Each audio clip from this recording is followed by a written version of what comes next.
Hello and welcome. My name is Vedant Shinde and I am speaking from VIMOVÉ Foundation. And today I'm super excited.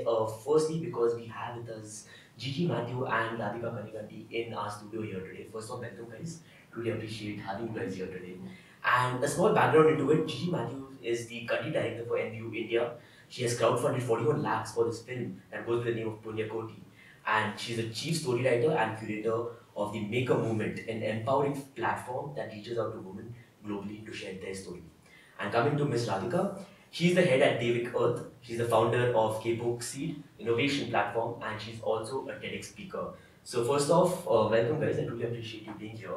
And before I get into the whole aspect of today's occasion, that's National Women's Day, I want to know more about the film, the Punya Koti, because I read through it and I was super inspired and I was like, wow, this is one of the biggest crowdfunds that I have seen. And 41 lakhs, how did that happen and where did the whole aspect of it start? Actually, the whole film, me and my husband's friend Ravi Shankar, it was a conversation that he had and it was an idea that he nurtured. And we didn't think it was going to be mainstream. So the initial thought was, it would just be a YouTube film. But the kind of support we got from the country to revive this language, Sanskrit, was commendable. I mean, when we put it on Wishberry, which is a crowdfunding platform, it just went to show us the faith that people had in wanting to revive that. Then we knew that it had to make a difference. And that's when we went out there, invited mainstream artists, 100% support from everybody. So I think what started as a small idea then went into something only because we had the backing of the people and the country and the love for Sanskrit. So that is how the whole huge domino effect of where Punya Koti is today. And post the whole production, the whole movie, how was the responses to how the actual movie was shot? Like, did people like actually see it as wow, it is something like super inspiring to see, and people actually take up initiatives post the movie? So actually in the beginning there was a lot of doubts, right? Because Sanskrit, yes, they wanted to save the language. Yes, they all knew the importance of it. But how was it going to be in a film? And that too, Ravi Shankar wanted to bring about a style, using an animation style of the ancient art of puppetry within India. And of course, Punya Koti itself being an ancient story that he wanted to revive a folklore from India. So in the beginning, it was those questions that were asked. But through the production phase, the kind of cooperation, the kind of collaborations that came across was something that he could write a book about, or I could join in that for that matter. So I think the idea is to first start, and you would face challenges because any new idea would face that challenge. You would face, but there are a lot of believers. There are more believers than the challenges you face, and I think that's what happened from start to finish. And if you ask along the journey of production, one thing that stood out, everybody knew about Sanskrit. There was nobody that we needed to convince, right, across the length and breadth of the country, and even outside, Indians living outside. So that kind of unified the idea. And I think that was probably the single most successful aspect of making this film. Wow, that's great. I want to come to Ms. Radhika. I want to understand the whole idea behind K-Book Seed innovation. Because I went through the profile and I think there's something young and budding here. At least a lot of our Gen Zs actually look and like relate to topics that you want to target, that is in terms of the environment and sustainability. So I want to know more about it and what is it that our viewers could probably take away by just going and exploring the website single-handedly by itself. Yeah, so I'm an environmental engineer and I've been in this field for 20 plus years. But over the last 4-5 years, what I've seen is this huge play of technology into the sustainability field. And that has kind of been a game changer in a sense. But all this is happening in small niches and small pockets across the country, right? And the idea of K-Book Seed, the innovation platform, is to bring all of them together on a single platform and help them scale. So one is to actually give them the recognition that this kind of work is happening, right? And and let people know about it. And the other is to bring corporates and investors onto the same platform to really help them scale. So corporates are always now the sustainability is becoming a mainstream topic, and corporates are trying to incorporate it into their strategy. They are always looking for innovations in this space, and this Campoxy will be a perfect platform for them to go to find startups in this space.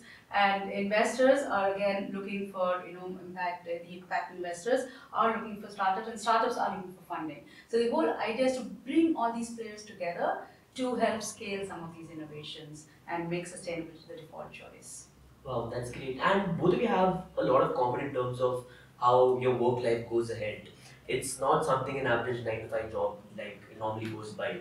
So I want to know, like, do you feel satisfied with the kind of work lifestyle that you guys portray? Because I feel it's very different. It's a different workspace, obviously. So would you consider self-satisfied because the end goal was never money? It was always of inspiring, motivating. So how would you define your work lifestyle? Okay, so for me, I work for NVU. NVU is a Dutch company, and I am the country director for NVU in India. And what we do at NVU is to build profitable, scalable ventures which cause systemic change, social impact ventures.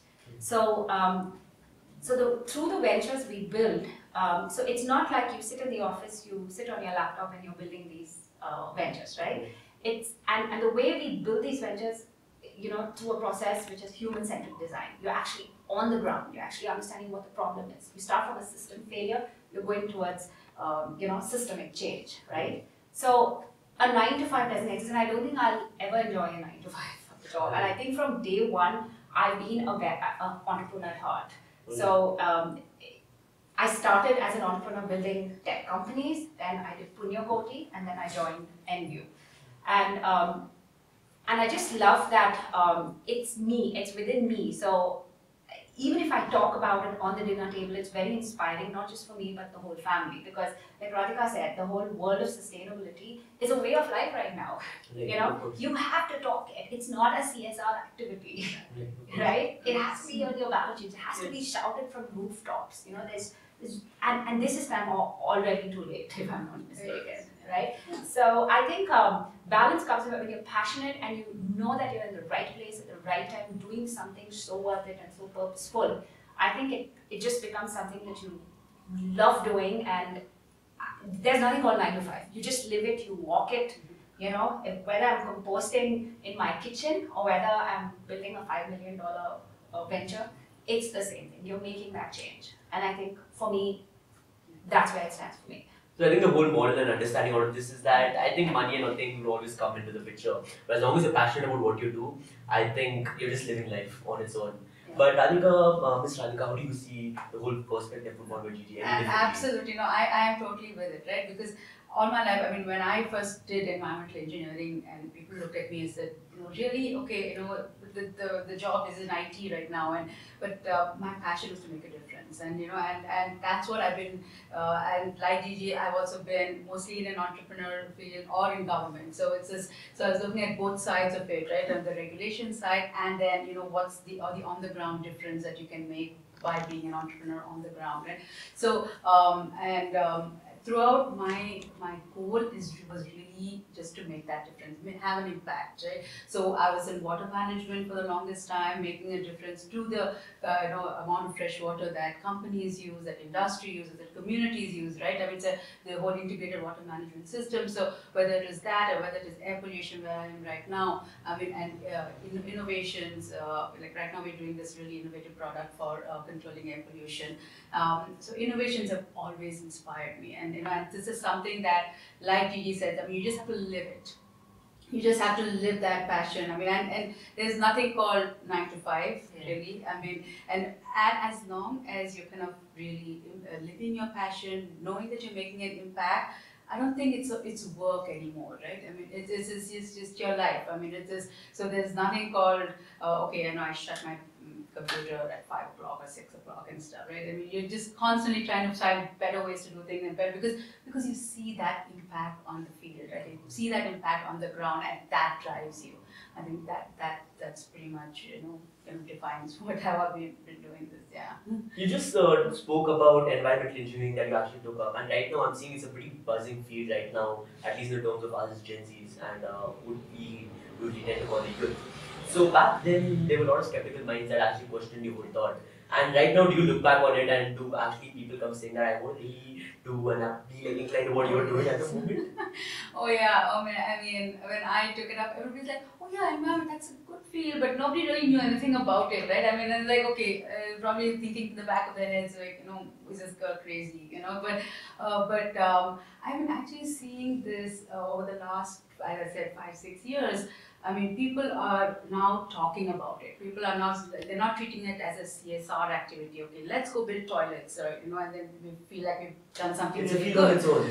Yeah, but now they're trying to incorporate it into their strategy, and now they, so when you see that change, it's actually really fulfilling in a way, right? Because you'd be like, 10 years ago when I used to go to companies and talk about water management, they used to look at me like, water is so cheap and it's always available. Why should I even worry about it, right? But then when the borewells are drying up, that's when they're like, oh my God, we really need to do something about it, right? So, and 10 years later, I mean, it's too late. I mean, I think it is really too late to start, but then at least we're starting.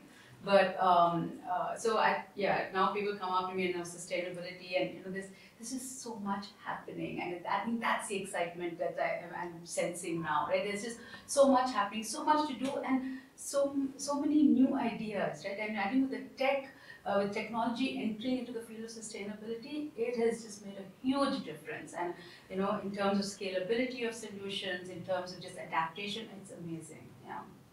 Brilliant. I want to know more about the backgrounds of where you both work under, apart from the fact you do a lot of goodwill and your own projects as well. But I want to understand more about Davik Earth and NTU India on more over your your professional life. How does that work out, and what is it that our viewers could actually see in terms of getting the main work, and how could they actually possibly divide it in terms of the external work they do? So, okay, so there's one statement you made, right? It's not about the money. yeah. It is about the money. If you don't build sustainable businesses, we're going nowhere. And especially in the world of sustainability, it's the same tools I use they call it mainstream, but sorry, this is mainstream, right? I have people telling me, when you are in mainstream building tech and measurement companies, and I'm like, where am I right now? Yeah. This is mainstream, and it is about the money, it is about building sustainable ventures, because that is what is going to cause that change, right? So actually that whole shift, right, I saw that within NVO. I always believed that if I didn't find NVO, I would have started a company like NVO, because I'm like a serial entrepreneur at heart. And then why reinvent the wheel? I just fell in love with NVO, with what it's doing, building sustainable businesses, profitable, scalable, very important, profit with impact, very important. So I think let me tell you a few things that NVO is doing, right? So we don't just build ad hoc ventures, so we do things programmatically. So in India, the main theme is around textiles. Textiles is one of the largest polluting industries in the world. So we have ReWeave program, under which we build ventures. So ReWeave is the umbrella. And these ventures close gaps across the textile value chain. Like for example, in the raw material side on waste, post-production waste, if you know what's happening in post-production waste and how much of it is downcycled when it can be really put to good use. We have a whole sorting facility which is run by women, where we sort textile waste in Chennai. And this is to bring more value to waste, where waste is not waste anymore, but raw material that can go back into remanufacturing. We have the largest brands, the largest manufacturers who have partnered with us and want to sort their waste so that it goes back as raw material. So why is this important? Let me tell you, sorting of waste is just not on color, composition, size. The image that comes in your mind is this go down, because I have seen it that way. And I can tell you, if you came to our facility, please do come over in Chennai, you have these women sorters who come from underserved communities. When I saw the sorting manual from one of the solution providers, I said, hey, this is going to take an engineer to sort it. It just blew me that the kind of sorting that they wanted for their solution to work, right? But these women completely, got my belief into the fact that when you want to learn at any age, any background, just given the opportunity, could. And today they're one of the best sorters in the country, and I will tell you that. We've pioneered the part of bringing value to textile waste, right? And I'm talking about post-production waste. Post-consumer waste is another big thing to talk about, another podcast, another day, right? So these women went from 10 kgs an hour to almost 50 to 100 kgs an hour sorting waste with the use of tech, with the use of machines, with the use of understanding, with the use of measurements, with the use of physics. I mean, it's amazing. women who came from underserved communities. And we are talking about wanting to change almost about 48,000 tons of waste every year to be able to upcycle it, to bring it back into remanufacturing for these large brands and manufacturers. That is our text. And we also we have another pilot going on where we're looking at making hotel linen circular. And in the country, it's not talked about, right? Yes, there's here and there you hear conversation, but most of the hotel linen, end-of-life linen, goes into landfills, right? Or it's donated and no one even knows what's happening. Today we have 5-star, 4-star, and 3-star hotels who are talking with us, signed up with us, to see how their end-of-life linen can go through a process where it can come back into the system as high-end linen, the same, no compromise. So there's such a lot of value to waste. It's feedstock back again. It's not waste anymore, right? So these are some of the ventures we build. And apart from making those, changes in the business world, building these sustainable for-profit ventures, you also empower. You create livelihoods, right? Because waste stream was not a stream before. It was always plastic, paper, but textile waste is a new stream. And then you create a technicality of sorting. I mean, it's fantastic what it's actually doing to the world out there, to empowering women, for that matter, men too. I want to know, apart from the fact, I'm really curious right now, apart from the whole aspect of the work culture, how often does groundwork being put into their employees, like groundwork? Like you constantly kept telling, you go to Chennai, you see the groundwork, you actually see what's going on the field. Yeah. So I want to know how often is that actually imbibed in the employees themselves, and how does it actually help the work culture among their peers? And how does that work out? I'm pretty sure that works out pretty well. Yeah, so when if you're talking about groundwork in terms of I lived out of a suitcase, I do. I mean, when we were doing the spinning trials out of the rejuvenated yarns that came from post-production waste, I was in Ahmedabad one day, I was in Chennai one day, I was in the most remotest part of Tamil Nadu, one of a large manufacturer's place doing their spinning trials. I was on manufacturing units, and let me tell you, I always thought I would be the only woman on that floor, but no. You should see the women on the floor actually driving this. I've lived out of a suitcase. Probably I didn't even think about it. Just love my destination, love my journey. And you have to be on the ground. You need to, there's no study out there that you just look and you replicate, right? You have to be on the ground. You need to feel it. You need to see those innovations, interventions. Try not to reinvent the wheel. See what's there already. Like Radhika was saying, there is a lot happening. But unless you bring it all together to, cause that kind of change, which can cause that systemic change, then it's valid. And India as a country has millions of solutions. But why do you think there's, we're still a country that, this huge concept of sustainability is a huge problem? Why? We've got so many brilliant minds around it. It's about enabling all of that to come together, talk together. And we always have something to possibly solve in every every corner of the society, being sure that India's a population of 1.3 billion, and every corner has some other problems going on, just identifying the right problems, I feel. But apart that is super inspiring to hear. I want to understand what goes on behind the whole creation that we see at Devika, and how is it to actually work there, and what are the kind of ventures and ideas that we see out being put forward.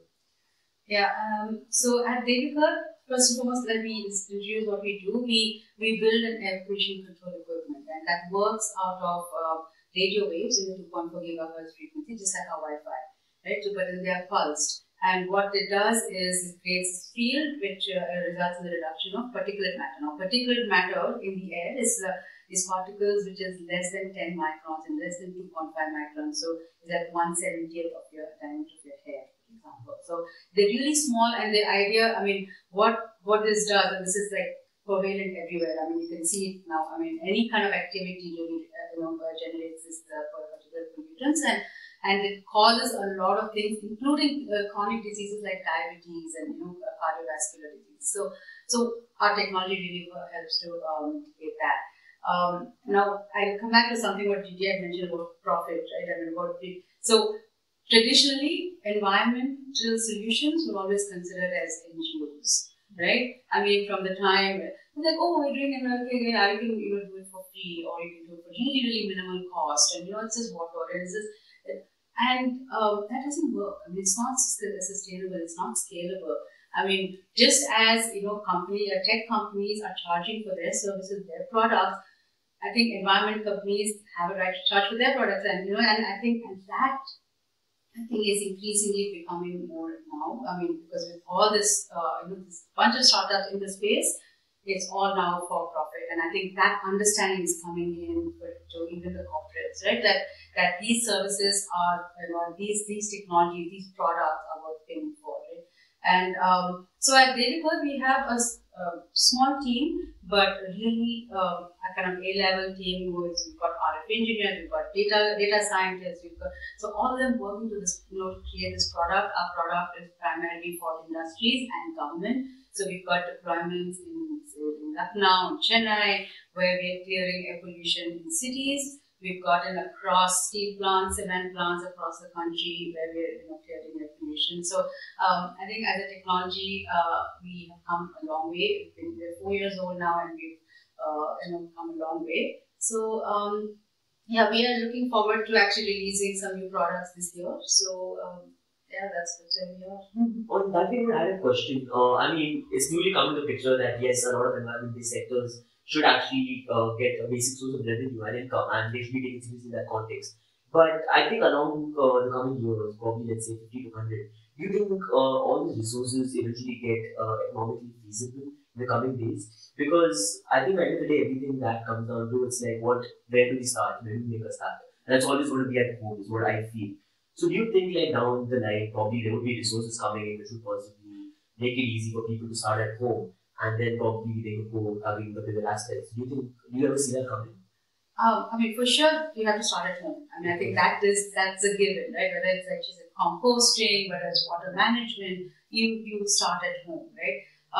But that doesn't take away from the business aspect of these technologies, right? So earlier, as I said, the solutions used to be more process oriented, systems oriented. So, if you're doing water management, so you kind of control the amount of water you use, you treat it and reuse it and things like that. But today, you have equipment, and there are companies out there, that make have IoT systems to actually give you on your phone how much, there's a water leakage somewhere around in your plant, somewhere around your industry. Right? So it gives you the information on your phone rather than actually have somebody having to go and check. So, with IoT and with the technology play in it, the solution is a lot more scalable, and it's definitely something that you cannot get it for free, right? And it's something that it has to be a profitable business, and let me for water, for example, water is so inexpensive, right? And the government really subsidizes water, and so nobody has the incentive to actually save it because they can pay for it, right? I mean, electricity earlier, we used to, when we were growing up, we had to switch off lights and stuff because we would get this electricity bill, and not really because we want to be sustainable, but because the electricity bills are huge. So that kind of drove us to. So eventually, it comes down to what's in it for me, right? I mean, are we gaining from it? Right? Nobody's going to do it just for the environment, right? They have to see a profit to it. But when you consider things like tomorrow we're not going to have the water resources, it may be cheap, but they may not exist, right? And then you start taking it more seriously. Then you say, okay, yeah, this is something I really want to do. This is a product I will pay for, right? And so I think that is increasingly coming into play right now, right? And when you look at waste management, when you look at textile waste, I mean, the cost of disposing it, right, versus reusing it and getting products, or the cost of getting maybe fresh products from nature versus reusing some of the waste to go back into the process. I mean, when you look at all that, it just makes much more business sense to be sustainable. And at the end of it, it is the bottom line. Mm-hmm. It does play to the bottom line. So looking forward, I think we'll always have hope. I really think we should just blindly follow technology because I think that is the future. And coming ahead, I think there's a lot of advancements being made for the same. But I think that is about it for the backgrounds of our two panelists here. And I think I'm going to straight away go and address it. The situation right now in terms of women's leadership in our country. Do you think we've actually come a long way? Do you think you're satisfied, or do you think there's scope for so much more to actually be happening? What is your take on it? I want to start with Gigi. Okay, so I have a little bit of trivia, right? So me and Radhika are classmates. It's fancy that, okay? We are from the same school, from the same class. We are talking to two women leaders. That's right there. Yeah. So yeah, I think not that the school told us, you have to be women leaders, but I think it starts from there, starts from house. Because I would say like all our classmates, everyone we talk to are leaders in their own right. They're doing some fabulous work, right? And it's kind of environmentally sustainably, and really, really proud of that. It has come a long way. And I'll tell you, for me, I've probably grown up looking at leaders. Like my mom, completely admire her for her positivity, her compassion, her resilience. Even aunts or my own daughter for that matter, right? The fact that that there was a time where she never thought she would do science, and today she's taken mechatronics of all things, wants to become an F1 engineer. I'm just so proud of where there's been no barriers and no unconscious bias of where women have to be. And I've come from an environment where my dad, my husband, people around me, my friends just believed that it didn't matter whether it was woman or man. That's not the point. But hey, you know what? You are capable of achieving this, and they were inspired by me. I could influence. But let me tell you, being in the industry and building ventures and looking at what women have to face, right? And I'm not just talking about underserved women. I'm talking about women founders, even women entrepreneurs. And I can see that unconscious bias. Even in terms of investment and funding, right? I have noticed most of the people on the investment committee are all men. And I have noticed that the questions that you would ask a woman founder is very different than what you would ask a man founder. And I've also seen the disparity in the funding that is available or that comes to women entrepreneurs. At the same time, I've also seen the lack of confidence that women face as soon as they're ready to scale. They put in their all when it's the early stage start of the idea, give it their all. When it's time to scale, they always believe that they can scale better if they have a man next to it. Right? So, we've come a long way, and I think both men and women in this country have have fought to make this right. And it's still going on. Work is not over yet. And I think it's important that we're addressing this. And today we talk about women leaders. Today we're talking to two women who are coming from a single classroom over the years, right? But out there, the problem still needs a lot of solving. But I also see a lot of action on the ground. I'm part of an Investor Equity Alliance group that is looking at making this right. Whether can we see the fund just for women businesses?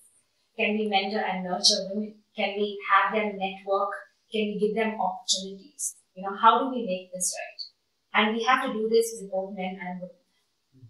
I didn't need to get into details, but I really wanted to actually give an insight into what the whole perspective of it goes into the picture. And I really want to know if this happens a lot of subconscious way. Again, we are a population of 1.3 billion people here. And I think most of this population falls below poverty line, which eventually leads to the fact that most of them don't get the same mode of education. And they genuinely don't need to actually make that kind of stand.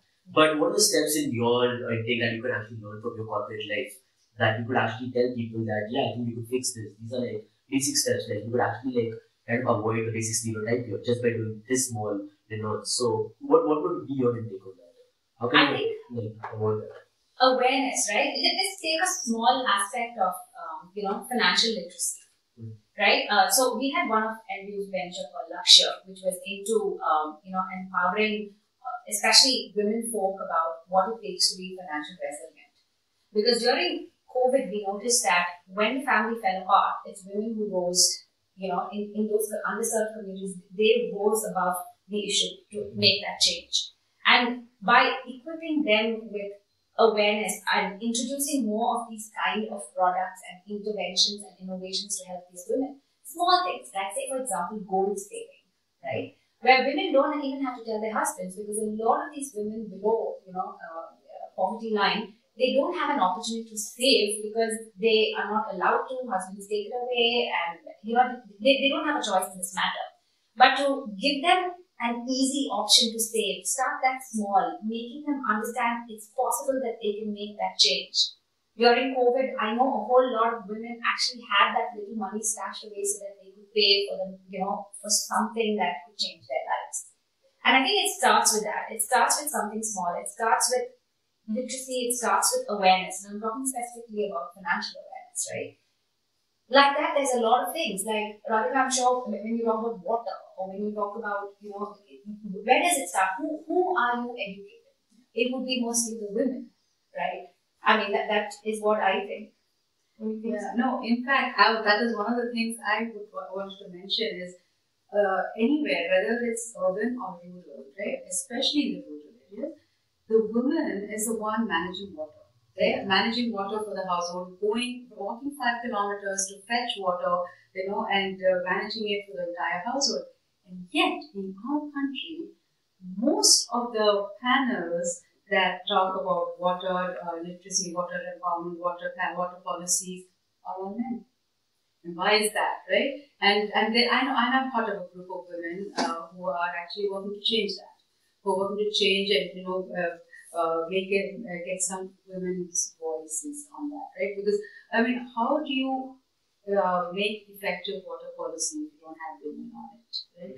And part of the problem, I think, is also like Gigi mentioned, is that women are, that last bit of confidence, right? That I think they lack that to say, hey, I know to go be that, to go make that push, whether it's, for a company or whether it's just that leadership position. Just, it's when given the same qualifications, if you ask a man versus a woman in an interview, whether you can take up this particular leadership position, 9 out of 10 times, the woman would step back. They, have that, display that little bit lack of confidence. Do you think part of the reason would probably lie there as well? Like, apart from the fact that we men put a lot of time as well, but do you think part of the reason also lies in the fact that just putting a large bit of confidence over there? Absolutely. So and I think that's where the awareness also needs to come. I think that's where the coaching needs to come in for women to say, you have the ability to do this, right? And I think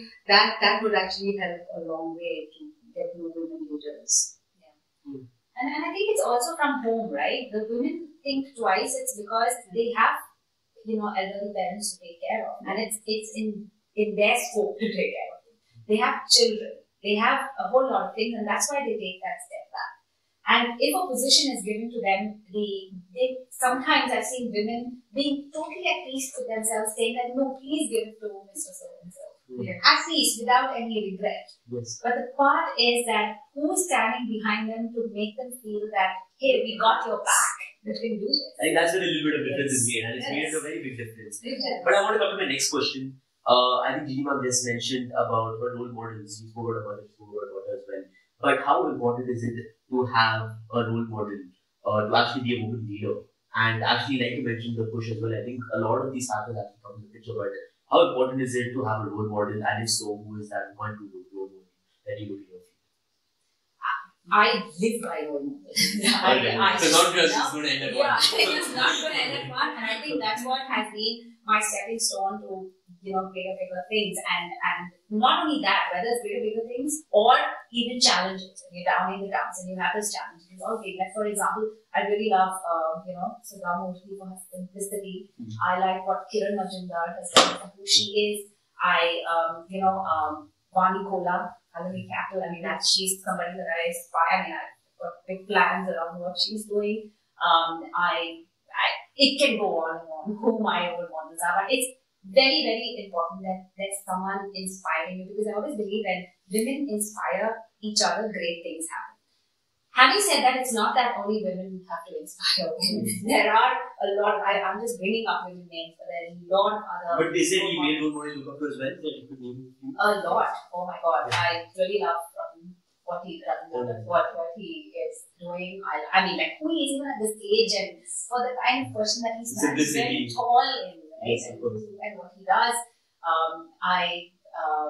Oh my God, I don't even know who and how to start and who to say in terms. But of course, the one thing that has inspired me through my life is, this one sentence, that be the change that you want to see. And I think my first aspect of a role model would be, I know it's very, very cliche, but I'll tell you something that has been something, who I am right now is because of this quote of Mahatma Gandhi. Oh, wow. Be the change that you just want to see. And that's what I've done all my life. Instead of waiting for things or instead of questioning things, then you just go out there and do it. So I have been led by role models, and I'm also grateful when people can be influenced or inspired. I love that. I just love that you should also be one and aspire to be one. So all the entrepreneurial mindset is not just your passion, but it's also got a lot of influence in terms of motivation you constantly kept getting going on in your days. Of course. And it's not always the motivation, right? There's been ups and downs. I mean, everything was not rosy. Everything was not right. But I think how you rise above the occasion. I think you should have role models and you should aspire to be one too. And I think if you're not building something that lives after you, I mean, find that purpose. I would want to know more about your role models that you've actually looked up to. Is there one? Is there multiple? How does that go about? Interesting. I mean, there's no one role model. Like at every stage of life, you have somebody you look forward to, look up to rather. When I was growing up, it was my dad. I mean, just by the kind of the companies that he started, and how the interactions that he has had with people, his culture towards work, right? I mean, how does he handle it? And so all that was inspiring at that time. And then so as I said, these role models keep changing. Now today, I look to women leaders. I'm part of this women leaders network, and each of them is like a role model, right? I mean, what they have achieved, and at the same time, how do they balance that out with their personal life? Because I know I've struggled, and I know a lot of women, I'm sure, have struggled just like me to balance that out. I mean, you want to achieve a lot at your work, and then you have your family, of course, which you really want to pay attention to as well, right? And how do you balance that? And I don't know if there's really any true balance or any right way to do this, right? I mean, each one finds their own journey. But what I look up to is just, women who have made that difference, who have lived their talk, right? Who have and walked their talk, and who lived their passions. And whether it is in technology, whether it's in management, whether it's in HR, I speak to these women, and the kind of work they're doing, the kind of inspirations they are to others, right? And how they coach people, and how I think that is really inspiring to me. And personally, I feel like I would like to look at myself as a role model, because whether it's just for myself and for my kids, for example, right? How in order to despite whatever setbacks, whatever to actually have that clear vision in your head, right, to say, okay, this is what I want to do. I want to be in a position where I can make a difference, where I can make an impact to society, to environment, right, and to just have that laser focus on that vision and just move towards that, right. I think that is what I would like to do for my kids. Wow, that's really great. How we started this whole conversation, coming from the background, and how we actually look forward to solving a lot of problems. But I really want to take it a step back, or probably way more than a step. I want to know how were your college days like? Because I'm still trying to grow up. I'm currently in my college as well. I look up to a lot of people. I don't know whether it's the right or wrong person again, because I think people go in terms of how influence actually gets in their head. So I want to know what was it like back in your college days, and probably there were certain challenges. And there were a lot of fun things also that happened back in your childhood. So I want to speak more about that. I have to start with Gigi. Yeah, I think I took that quote, be the change you want to see, too seriously in college because I remember wanting to make that change. I remember just, getting into first college started from 11th standard, for me at least. After 10th. You were in the same college as well? No, we studied together till the 10th, and then 11th and 12th, I was in St. Joseph's Commerce College, did my CA after that. But anyway, so as soon as I came into my first PhD, no one knew me, but I decided I want to stand for elections. And it was a college which was in a class of 80, 50 were girls. And I remember, some of the boys coming telling me, why did you stand? Because, you just had 4 or 5 votes, and, you're just wasting those 4 or 5 votes. But I lost by 1 vote. So I was somebody who always, you would see me the first one to, it's not about arguing, but, trying to want to make that change. And, deciding one day, I remember that they used to have these consensus in school and colleges saying, what religion are you? And I remember standing up and saying, I am no religion. I am a human being. And this went to my parents. Like, like what kind of nonsense is this? But it's just that that was who I am. And in college, I think. I think saying that now is pretty easy and anyone will get away with it, but I think it will be pretty serious about it. Exactly. And so I always, I always was, nothing was impossible for me. I just didn't believe that there was something called impossible. And I think I was very vocal. I was somebody who believed, wanted to change the world. And I remember at that point in time talking about building a company. What would the work culture be? And everyone would be like, what is she even talking about? Because those days it would be a lot of people were in, they would join steady jobs and wanted to be part of a larger organization. And I wanted to build a company and this would be my work culture. And I think most of my college life, because I was doing my CA, I was studying a lot. So while my friends were partying and enjoying life, I was probably studying. Maybe I hate it. I don't know. I don't remember. But most of my life I've been studying and also having very quality conversations. I just, what I remember about my college life is conversations around wanting to change something specific. Either it was within the college or wanting to change someone's life or wanting to start something, business ideas. I was always like that. So I think that is how college has been. And also, remember, I'm coming from a college where there were, 80% boys and 20% girls, and we came from a 100% girls school. So I think I would lay that emphasis on my dad, who absolutely treated me like, he thought I was the next Indira Gandhi. I can tell you that. So at that point in time. So I think I always consider myself getting the birth lottery. I had a lot of, motivation, had a lot of support. And the other important thing my parents have taught me is to always create more leaders, create that can give, help, spread that, In your own house, were you the only child? Yes. Okay. But did your, if you had probably a brother or anyone else, would your parents treat you any differently in terms of how they would look at probably a brother in comparison to a sister? I think, you got a fair share of. Incidentally, I did have a brother who passed away when he was 17 in a swimming accident in St. Joseph's. So I was the younger sister. So, so at least I had him for a whole part of my life, my brother. And I think my parents always put me on a pedestal. And I think because my mom was a very feisty person who, and had so much positivity and compassion, but also heal the world. She's my, somebody, my light of the world that I would see, to make this change. And the answer to that is, no, I think my parents always, and also maybe I was a very curious child, asked questions and maybe also demanded it. I don't know. Somebody who's been very sure of what the things that I wanted. And it's not like I got everything I wanted. I've learned to deal with things I've not wanted also. I mean, not got. But yeah, it continues even in my husband or my children or people around me. I also think at the end of the day, it's what you have inside of you.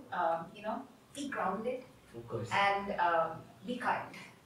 I would have come to the same question with Radhika ma'am as well. How was your college days like? And also your upbringing as well. Did you have a sibling as well? Were you seen any differently, or was it always taken the same way of upbringing?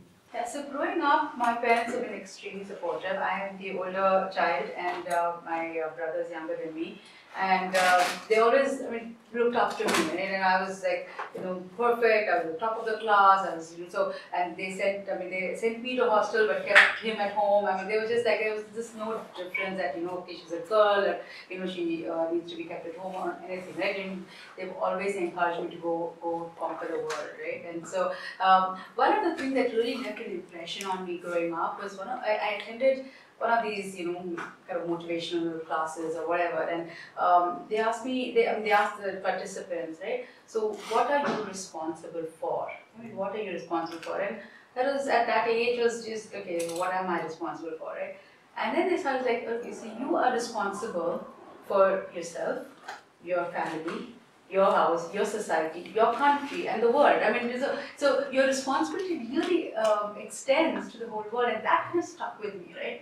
So today, when I'm walking on the street and I see water, flowing out from somebody's tap, I feel responsible for it. I'm like, if I don't raise my voice, if I don't say something and stop that, then they'll be just going to be wasting all the water. Or if I see some injustice just happening on the roads, right? And I literally feel responsible for it. I feel like we have to raise our voice. If we are not raising our voice against what we don't think is right, then we are party to it. We are party to the wrong, right? So we have to be raising voice, and that's what I've, through college life, is that pretty much what I've done. Like how I think my experiences sound very similar to GT's, but yeah, I mean, even in college, right? I mean, we basically,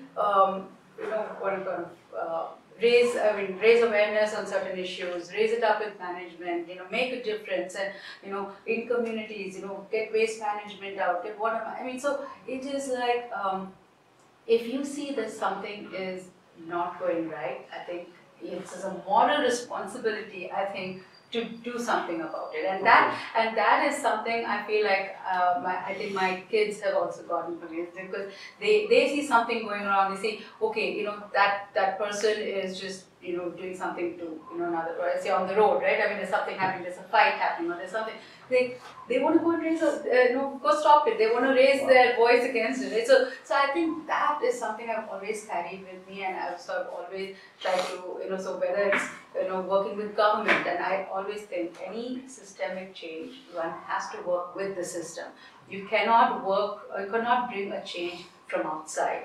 So I worked with a lot with government, as frustrating as it is, but I think that is the only way to bring about systemic change. So, so any kind of advocacy, any kind of awareness. I mean, I've gone across the state to taluka level officers, creating awareness on water quality and water management. So it is something that as I said, that tenet is what I live by. You are responsible for everything that happens to the planet. So that's pretty much how I've gone through my college life and so far. It's super inspiring and motivating to see like how your days have actually been and how far you've actually come. I think you've had a super great run, and I think there's a lot more that's going to be happening in the coming years as well, which we are all looking forward to see.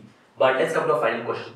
Alright, we'll give it 30 seconds each. What is your final message to all of viewers listening to this on this very occasion, National Women's Day?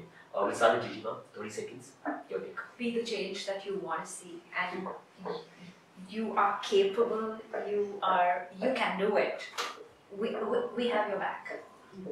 I'd like to come to Radhika ma'am as well. Your final message on National Women's Day. Yeah. So you are all leaders. Everybody is a leader in their own right. You're all leaders. You just go ahead and go conquer the world. And like mentioned, I was super excited to actually looking forward to this conversation. And I think I've learned a lot out of it. I'm pretty sure viewers did as well. And while going, I just want to say one thing: do subscribe to our channel as well. And if you want to know any more information about the work style of Gigi ma'am or Radhika ma'am or anything apart from that topic as well, their handles will be mentioned in the description below. So please look forward to subscribe to our channel, and until next time, but until then, happy National Women's Day. See you guys soon. Thank you.